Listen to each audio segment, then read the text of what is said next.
Hello everyone, मैं कुंदन कुमार के for chemistry channel में आप लोग का स्वागत करते हैं। तो चलते हैं आज के टॉपिक पर। आज का हमारा टॉपिक है पैकिंग इफिशियंसी या पैकिंग फ्रैक्शन, संकुलन क्षमता जिसे कहते हैं। तो टॉपिक पर जाने से पहले अगर आप लोग कॉपी लेकर नहीं बैठे हैं तो पहले कॉपी लेकर बैठिए, इसके बाद हम लोग बढ़ते हैं। ये पैकिंग इफिशियंसी होता क्या है? तो आप लोग को पता होगा क्रिस्टल कुछ इस प्रकार का होता है।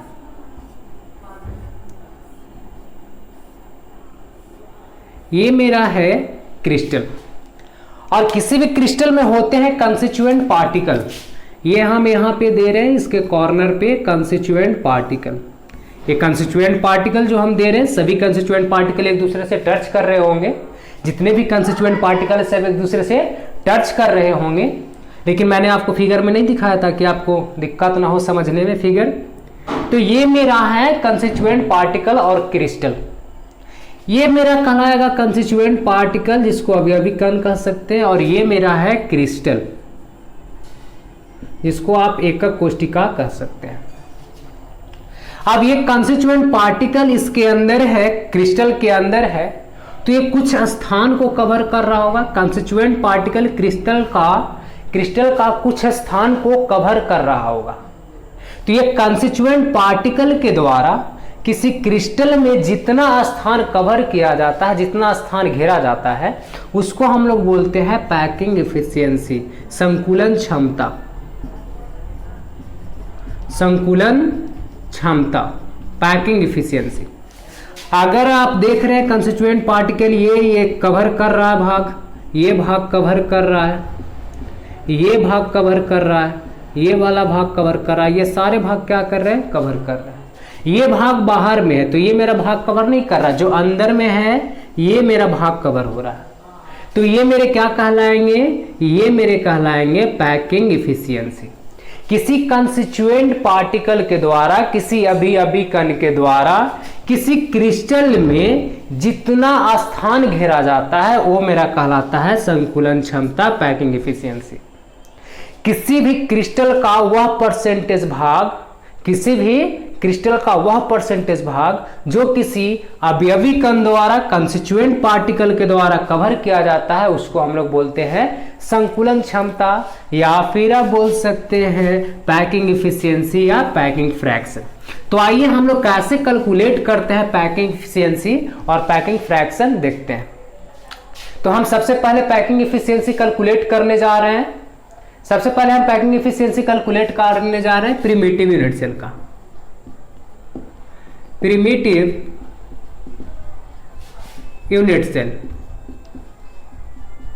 ये प्रिमिटिव यूनिट सेल आधे एकक कोशिका हिंदी में वो कहते हैं। होता क्या है प्रिमिटिव यूनिट सेल? तो आइए हम आपको क्रिस्टल बना के दिखाते हैं। अगर मेरे पास एक क्रिस्टल है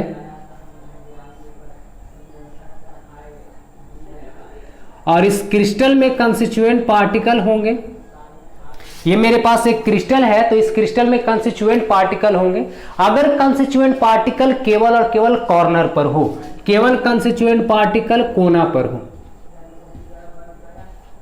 केवल कंस्टिट्यूएंट पार्टिकल कोना पर हो, तो ये मेरा क्रिस्टल कहलाता है प्रिमिटिव यूनिट सेल। ये मेरा क्रिस्टल प्रिमिटिव यूनिट सेल कहलाएगा जब हमारा कंस्टिट्यूएंट पार्टिकल केवल और केवल कॉर्नर पर होगा।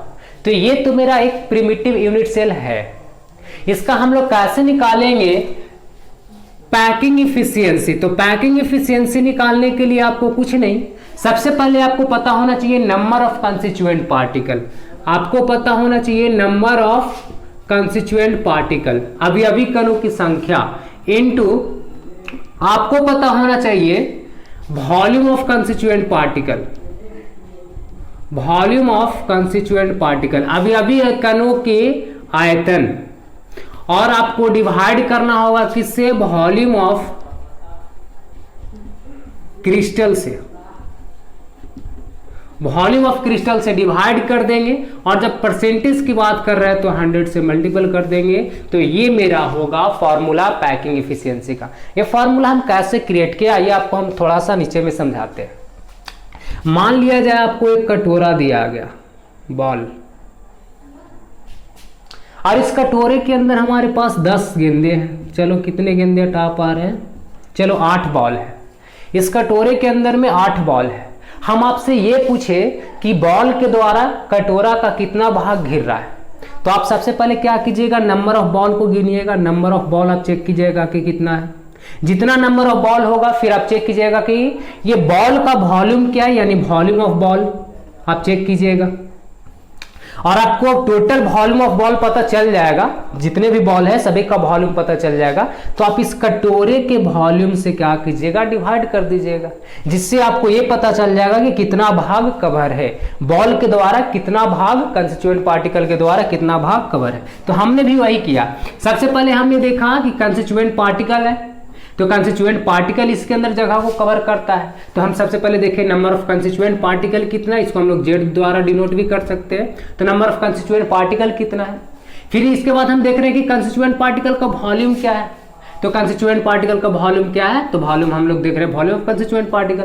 इसके बाद हम बोले कि किसके अंदर रखा हुआ है, तो क्रिस्टल के अंदर रखा हुआ है। तो क्रिस्टल का वॉल्यूम से हमने भाग दे दिया। जैसे कटोरा के अंदर रखा हुआ था तो कटोरा के वॉल्यूम से भाग दे रहे थे, लेकिन यहाँ क्रिस्टल के अंदर रखा हुआ था, क्रिस्टल के वॉल्यूम से डिवाइड कर रहे हैं।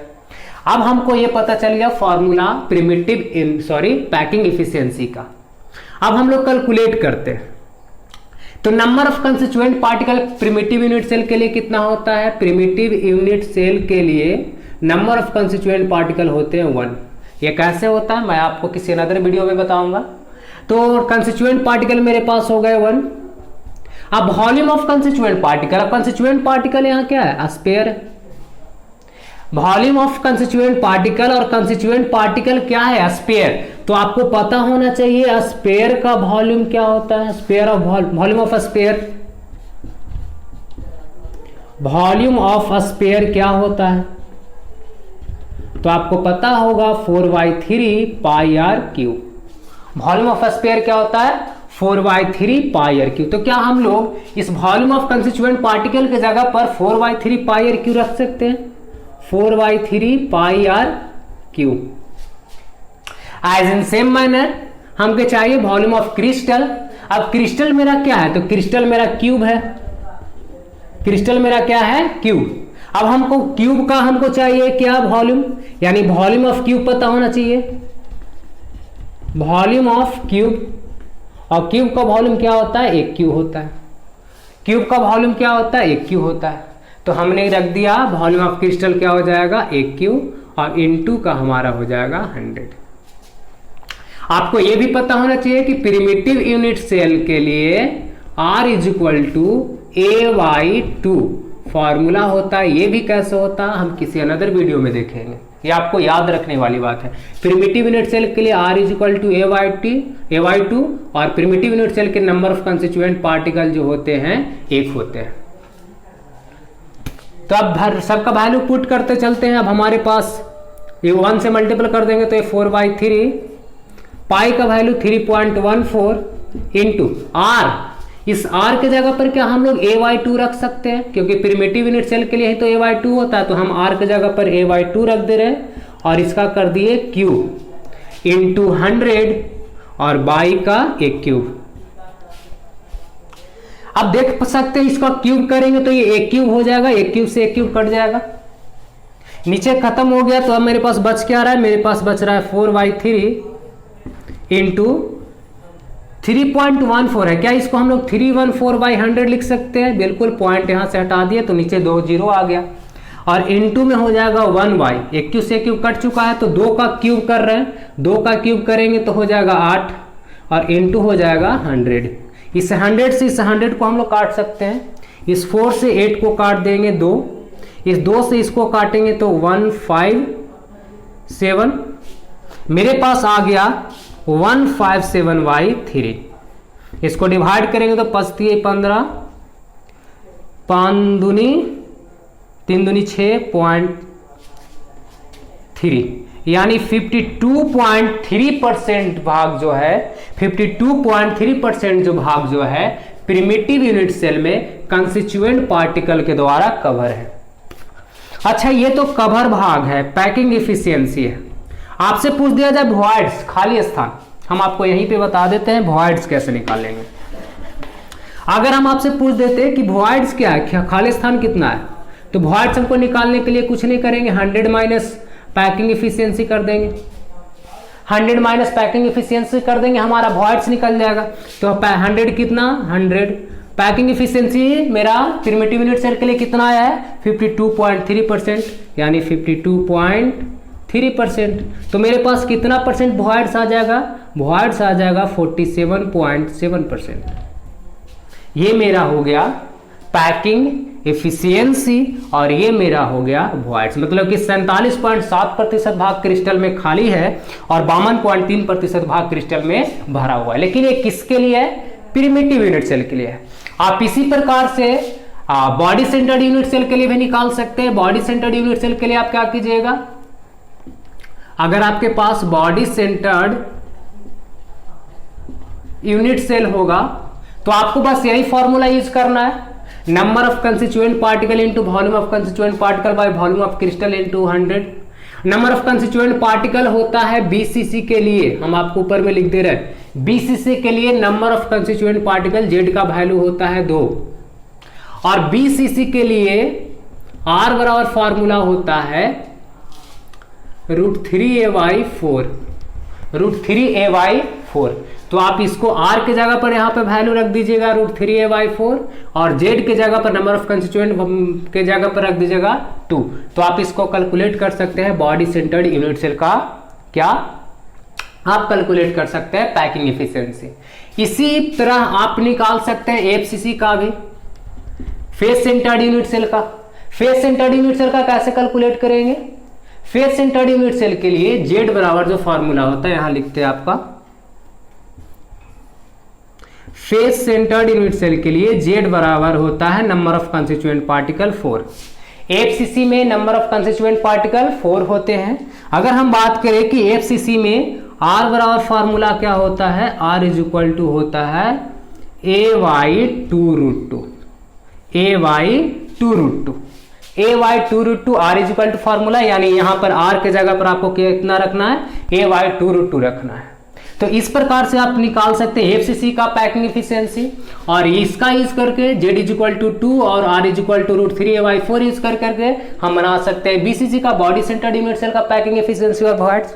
तो आप इसको कीजिएगा, अगर नहीं आएगा तो मैं आपको नेक्स्ट वीडियो में इसका बताऊंगा कि कैसे हम लोग पैकिंग एफिशिएंसी और वॉइड्स निकालेंगे बीसीसी का यानी बॉडी सेंटर्ड यूनिट सेल का और एफसीसी का फेस सेंटर्ड यूनिट सेल का। अगर अभी भी आपको किसी को प्रॉब्लम है, कमेंट्स बॉक्स आपके लिए। तो आज के लिए इतना ही रखेंगे। खुश रहिए, मिजाज में रहिए एंड हैप्पी रहिए। तो थैंक यू आज के लिए।